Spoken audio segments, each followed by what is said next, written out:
Squidward and Patrick are supposed to be opposites. The show has always presented them that way.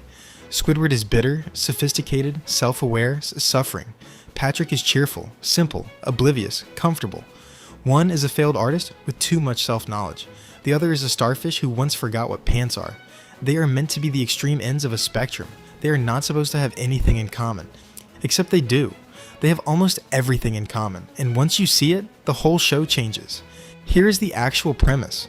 Both Patrick and Squidward are self-centered characters who prioritize their own comfort above all else, who want recognition for their creative output, who choose isolation as a default, who have genuine contempt for the demands the world places on them, and who consistently extract resources from the people around them.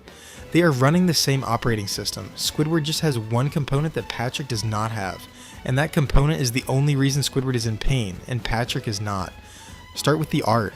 Squidward has 492 self-portraits. Every painting, every sculpture, every piece of art that Squidward has ever produced is a picture of Squidward. In the season, 2-episode Artist Unknown, an art collector named Monty comes to Squidward's class looking for work to buy for his museum, and he rejects everything Squidward has made because every piece is based on Squidward himself. Squidward has spent decades producing art about the one subject he finds endlessly fascinating: himself. The world has not rewarded this. Squidward keeps doing it anyway. Now go to Season 4, Rule of Dumb. Patrick is given unlimited power and the resources of an entire kingdom. He can build anything he wants. He can add anything to his rock, decorate the whole of Bikini Bottom, shape his living space however he chooses. And what does he build? A swimming pool in the shape of a star. Not a circle, not a square. A star, his own species shape, his own outline, rendered in water. Squidward has 492 painted self-portraits. Patrick has a starfish-shaped pool. The self-portrait impulse is identical. The medium is different. The narcissism is the same. Now, the music. Squidward plays clarinet and believes sincerely that he is good at it. He is not good at it. He has performed for audiences who have fled or suffered or begged him to stop. His clarinet playing is so objectively bad that in one episode he is sent to a music school where the other students are small children. And yet, Squidward keeps playing. He believes in his talent the way you believe in something you have staked your whole identity on. The gap between how he hears himself and how everyone else hears him is the source of one of his deepest and most consistent humiliations. He knows the gap exists and cannot close it. Patrick writes a song. Season 5, Sing a Song of Patrick. He finds an ad in a comic book store for a mail-in contest that will record and broadcast your song on the radio. He enters. His paper smells so bad it kills the band that records it. When the song airs, it destroys SpongeBob's house. It is, objectively, one of the worst pieces of music ever produced in the history of Bikini Bottom. Patrick hears it and is not disturbed. He moves on. The song was his idea. He expressed himself. That is enough. He does not have Squidward's gap. There is no version of the song in Patrick's head that is better than the one that played.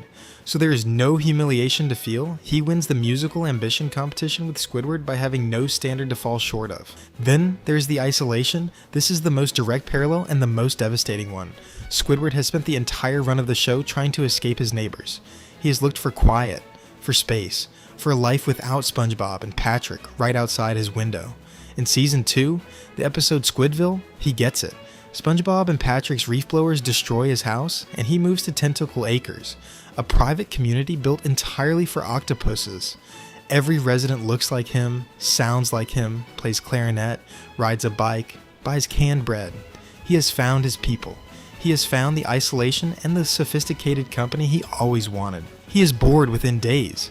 He finds an unattended reef blower and uses it to irritate his neighbors until they chase him out. He returns to Conch Street. Squidward tried to live in perfect isolation from everything that was bothering him, and he could not stand it. He needed the chaos. He needed something to be frustrated by. The wanting of peace was more sustainable for him than actually having it. Patrick lives under a rock. Literally, he descended into a hole in the sand and put a shell over his head and has been there since the pilot episode. He comes out when he wants to and retreats when he does not. He has never tried to move to a better neighborhood or a quieter street. He has never longed for sophisticated companions. He does not experience the isolation under his rock as an absence of something better. It is just where he is. He achieved the thing Squidward has been fighting for his entire adult life, and he achieved it by accident in Season 1, without knowing it was supposed to be hard. And let us talk about work. Squidward hates his job at the Krusty Krab. He does the minimum. He ignores customers. He daydreams at the register. He is one of the most unenthusiastic employees in the history of animated television. He participates in the economy reluctantly, grudgingly, as a necessary compromise to fund the clarinet and the self-portraits and the Easter Island house. Patrick does not have a job. He has taken the Squidward approach to work and followed it to its logical conclusion. He simply is not there. He removed himself from the system entirely. He does not show up. He does not punch in.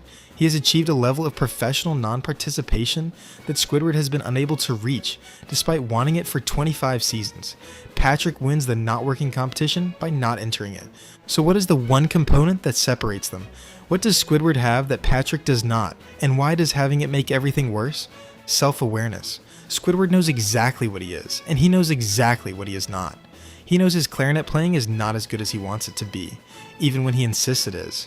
He knows his art is rejected by critics, even when he blames the critics. He knows he is not famous, not loved, not recognized in the way he deserves to be. He knows the gap between the life he wanted and the life he has. That knowledge is his defining characteristic, the thing that separates him from every other character in the show, and it is the source of every pain he feels. Patrick does not have this component. He does not compare what he is to what he could be, because he has never assembled a clear image of what he could be. He cannot measure the gap because he has no ruler. He produces art that destroys houses and moves on. He builds self-portraits in water and is satisfied. He lives in a shell he never owned and calls it home. He does not know enough to suffer about any of it. This is what makes Patrick a better Squidward than Squidward. He has the full Squidward lifestyle. The self-absorption, the isolation, the creative output that serves nobody but himself, the refusal to participate in the demands of the world around him, the constant extraction of comfort and resources from the people nearby.